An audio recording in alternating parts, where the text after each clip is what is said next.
Over the course of his 4 seasons at West Florida, Brandon Brewer hit .316 while starting 224 of 225 possible games. He scored 179 runs in his career and drove in another 122 while stealing 58 bases. The Apopka, Florida native is the program's career leader in walks with 140 and assists, 664, while also ranking in the top 10 in hits, runs, RBIs, total bases, stolen bases, hit by pitch, and sacrifice bunts. He was a 2-time All-GSC, a 2-time All-South Region, and 2-time ABCA South Region Gold Glove pick. But it was over the summer before his senior year that his attitude towards the game he loved changed. He stopped trying as hard to be perfect and just play the way he knew how. That transition allowed the shortstop to earn second-team All-America honors as he broke out offensively, hitting .390 with a .508 on-base percentage, 55 runs scored, and 20 stolen bases. He helped lead UWF to its first ever national championship. He was drafted by the Los Angeles Angels of Anaheim in the 36th round of the 2011 MLB First-Year Player Draft. He is currently a volunteer assistant at Stetson University. And now to introduce Brandon, I want to welcome up Mike Jeffcoat, UWF baseball coach.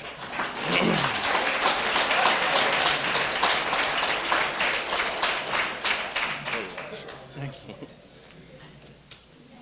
This is a great night, obviously, for UWF Athletics. I'm so excited to have the opportunity to bring in 2 of my former players in the Hall of Fame, with Dr. Benz going in and 2 of our great media people, and Dan Shugart and Bill Valona. So, it's a perfect match along with the other inductees. But, it's funny listening to some of the things as a coach. You think about the other little things when he talked about in the summer he decided, he wasn't going to, well, that took a process. That didn't happen overnight. But the great thing about Brandon and Greg, and we'll talk about Greg hopefully in a little bit, they came in the 2008 season, and we had just won our first GSC championship in 2007. A few years back, we inducted Pete Antosky, and I talked about at this same setting about him setting the foundation and kind of getting over the first hump. And we really got proud of ourselves and big-chested and thought, we're going to be the big time, and we're going to go get all these freshmen. And we realized that when you have a bunch of these freshmen, they've got talent, but they're immature and they don't have a lot of experience. And then you add that with a few key injuries, and you come up with a very difficult season. Well, obviously, Greg and Brandon were in that freshman season. Both of them started every game. I was talking to both of them before about, now, both of y'all played almost every game. Tell me why each game, and I think Brandon, I sat him to make a point, and the only game he didn't play, Greg had 2 games out of his entire career he didn't play, and it was some type of point I was making, and probably not necessarily worthy at that time. And as you try to explain to your players, you're trying to make maybe an example with them so it reverberates to the rest of the team on how you want to have an attitude and hustle and go about your business. But Brandon, when you talk about the shortstop position, I'm a pitching and defense coach. You hear about it in a lot of sports, but you got to pitch it. You got to keep the runs down. You got to catch it. Then if you mix in a little bit of offense, you can hope to win a few games. Brandon could catch it. And he had the confidence like no other player I ever had. So much so that it was almost a daily basis I was trying to beat that down a little bit. It was almost an arrogant confidence. And I said, you realize you're 5'9". But he didn't throw like a 5'9" player. He didn't play like a 5'9" player. He didn't go about his business like a 5'9" player, and that's what I love. I wanted that guy that felt like he was 10 feet tall and bulletproof, and Brandon Brewer was the epitome of that. He brought a consistency to our program. He saw the vision that I had. So going back to 2007, we got over the hump on the GSC. Now I'm talking bigger, national stage. Getting to regionals. We had the taste because you get an automatic bid when you win the Gulf South Conference to the regionals. So 2007 was our first taste of that. And Richard Berg is here, and he gave me that shot. And we talked about it earlier when after the 2006 season, I went in, I heard he wanted to see me for a meeting. And I didn't know how it worked. It was my first year as head coach at UWF, and I thought I was in trouble. And he just said, I want to tell you I'm proud of you. And I'm thinking, you know, we won 30-some games, but we didn't win any championships. What are you proud of? And so the next year and his last year, we were able to win that GSC. And now I'm thinking big picture. And Greg and Brandon were one of the few guys that we had that understood my vision, that it wasn't too far-fetched. You can get to the national stage. And I think if you talk about it on a daily basis and talk about your vision, you can get your players bought in. Yes, we had never accomplished that in the history of UWF baseball and even in any team sport. But I just kept pounding it to them. You got to believe it's a dream until you write it on paper. It's only a dream until you make it a reality. And anybody can get there. And we went through some tough seasons, but they kept plugging. We got to the 09 season, went back to the conference tournament. I kept building the resume for the schedule. I wanted to play the best. And boy, they're beating our tails off. And we're trying to add around Brandon at the shortstop position and Greg at the right field position.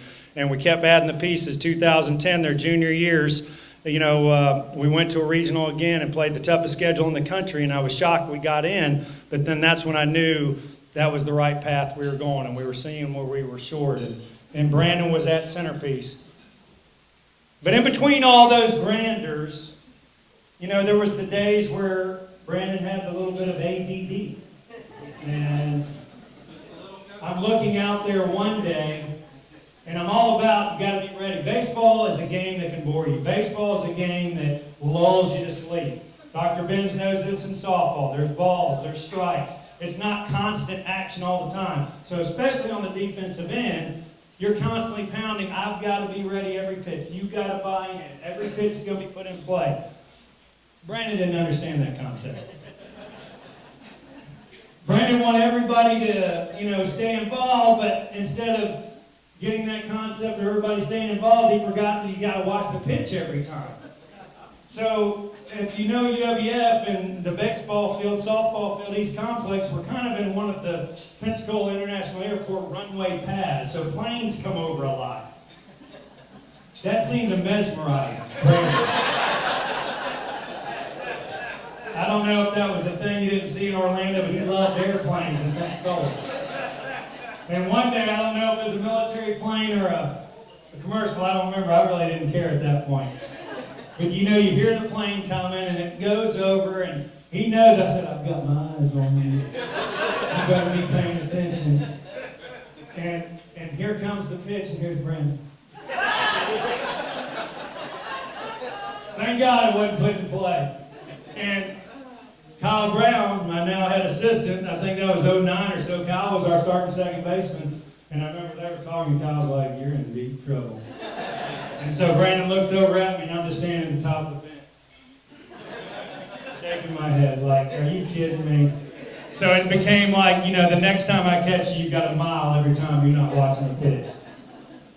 And all that, and then we get to 11, and when you talk about one of the stats and the great statistics that he has and what you know, how much you know about baseball, having an over, even getting to the 500 on-base percentage is an amazing stat.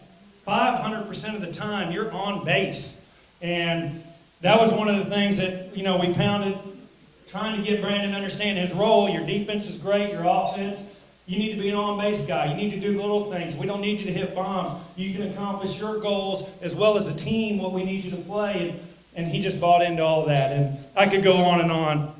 And I'm so proud and happy to be having two of my players. And I'm just welcomed and honored to introduce to you Brandon Brewer to the Hall of Fame.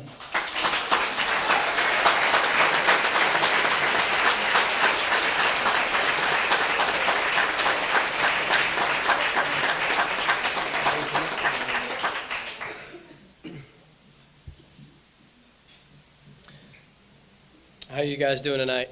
Is this working right? To go off that story, thank God there was not a ball put in play. He comes out to talk to a pitcher, and I'm standing and I'm watching him talk. He's talking to the pitcher, and a plane goes by, and I'm watching this play, and I watch this thing all the way to the left field, and I turn around, and the catcher is throwing the ball back to the pitcher. Like, the guy swung and missed for a strike, And I'm like, oh, man. I look over at KB, and KB's like, and I look over at Mike, and Coach Jeffcoat's at the top of the dugout shaking his head, and I'm going, oh, no, this isn't good. So, he was on me for 4 years about that. But before I get off saying anything else, I would like to thank my Lord and Savior, Jesus Christ. Without any of this, I don't know where I'd be. I just tell people it's like a circle of me being blessed. He blesses me, I give him the glory, and on my little circle goes. I'd like to thank my dad, who's, if you want to raise your hand here. I lost my mom at 16. Go ahead, give him.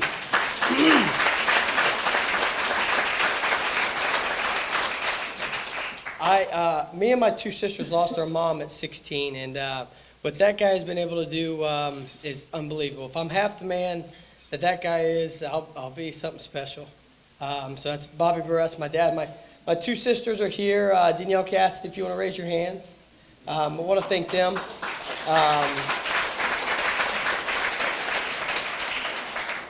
Very, very proud of those two girls. Those are my babies right there. My oldest sister played softball at UCF, and now she's the associate head coach at Shorter University. And my youngest sister here, Cassidy, she's at UCF now, and she was actually the freshman conference player of the year. So, if I could swing it like her, I'd still be playing. I want to thank my grandparents, Roger and Nancy Clark. If you guys want to raise your hands, without them, I don't know where I'd be. Uncle Tom Greer right here. This is my mom's brother. He's special to me as well. The next thing I'd like to get into, like Coach Jeffco said, as a freshman coming in, we did sign that big freshman class with me and Greg sitting over here. That was the first losing record that I'd ever had. I'd won a lot, and we get here, and that was the first time I've ever lost. So I didn't know how to take it. I know I was calling my dad every night, going, "Dude, I just can't take this." I'll never forget the last 3 weeks of that year. We were a track team. I mean, we were a track team. There were no balls and gloves involved in those practices. We were out of the conference tournament. We were a track team, but as we were out there running, to see who wanted to be there, we didn't know that it was changing a culture up at Jim Spooner Field. Right then and there, Mike Jeffcoat was changing a culture to see who would sacrifice and be willing to come up to that field every day and get the job done. And it ended up paying off. Every year we got a little bit better. Every year the process was moving along gradually, and every year our routines got better. We pulled in the right direction. I'll never forget Coach talking about having your routine and perfecting your routine. That way you can perfect your craft. I will always remember that. It's something that I teach my guys at Stetson, that I teach 7-8-year-olds. We've got to develop a routine, and then that's when you can perfect your craft. And he instilled that in us my freshman year, and obviously it carried right into our senior year, which was very special. We had a great locker room. We had a fourth of the guys in that locker room were 4-year guys, so we had a blast. This university is very, very, very lucky to have that man sitting over there as the staple of the baseball program. He is not only a coach and a boss, but a father figure that saw something in me. Thank the Lord. But this university is very, very, very thankful to have that man over there. The way he goes about his business, I use what he taught every day in some matter of life, not just on the field, but off the field as well. You be a good man. You understand your place in life. You are a good husband, father, brother, son, whatever the case may be. As if you're going to class, you get the class done, and then you get to come out here and play baseball. By doing those things, then you get to come play baseball. Baseball is your relief. Baseball is, now I can get on the field with everything behind me that I've checked off my priorities. Now I can go play the game of baseball. And, at a young age, your priorities are a little bit skewed. You're on a little bit of a roller coaster. But, as you get older and as you step back, and, like I said, I coach baseball down at Stetson. I see what these guys are going through, and, you look back and you go, man, I was really blessed to play for Mike Jeffcoat over there. And I love you, dude. I love you, Coach. But that's all I got. Thank you guys for having me. I'm very humbled to accept this, and go Argos.